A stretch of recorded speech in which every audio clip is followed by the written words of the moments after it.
دنیا کی تاریخ میں بڑے بڑے امیر لوگ آئے، کوئی آج دنیا ایک امیر آدمی کو یاد رکھتی ہے؟ کوئی آپ کو یاد ہے امیر آدمی آج ہے جیسی وہ مرتا اس کے بچے اس کو بھول جاتے ہیں، باقی دنیا تو چھوڑے۔ دنیا اس انسان کو یاد رکھتی ہے جو انسانوں کے لیے کچھ کر کے جاتا ہے۔ اس لیے 100 گریٹسٹ مین کی جو ایک کتاب ہے اس میں نمبر 1 ہمارے نبی صلی اللہ علیہ وسلم، اور ہمیں قرآن میں کہا گیا کہ ان کی زندگی سے سیکھو۔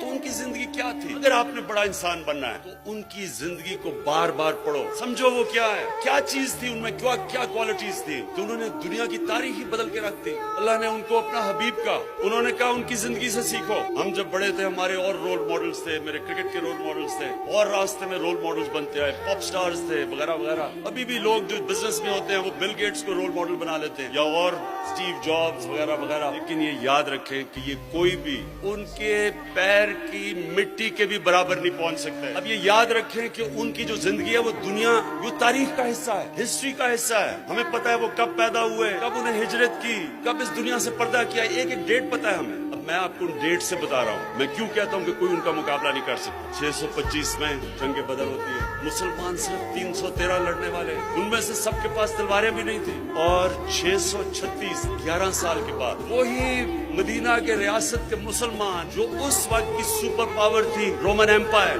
صرف 11 سال کے بعد بدر کے، جدھر صرف 313 لڑنے والے تھے، رومن ایمپائر کی جو بیزنٹائن ایمپائر کی جو صدر لیجن تھی وہ 1,00,000 فوجی تھے اور لیٹسٹ ہتھیار تھے ان کے۔ تو 11 سال کے بعد یارموک کی جنگ میں وہ گھٹنے ٹیک دیتے ہیں مسلمانوں کے سامنے۔ یہ کوئی گریک میتھولوجی نہیں ہے، یہ تاریخ ہے۔ اور 638 اس کے 2 سال کے بعد جو دوسری سپر پاور تھی پرشین ایمپائر، وہ قدسیہ کی جنگ میں ان کے سامنے گھٹنے ٹیک دیتے ہیں۔ تو 13 سالوں میں، جنگ بدر کے 13 سالوں کے بعد دنیا کی سب سے عظیم قوم بن جاتی ہے۔ کیا کیا تھا؟ کبھی کوئی آپ نے کہیں ایسی چیز سنی ہے کہ کوئی اتنا ایسا انقلاب آیا ہو؟ اور پھر وہ سویلائزیشن اگلے 700 سال تک سب سے بڑے سائنٹسٹ مسلمان تھے، اور وہ دنیا کی سب سے بڑی تہذیب تھی۔ مسلمانوں کا کیریکٹر انہوں نے ایسا بنایا، انڈونیشیا اور ملیشیا میں مسلمان تاجروں کو دیکھ کے لوگ مسلمان ہو گئے، ایمانداری تھی ان کی، سچائی تھی۔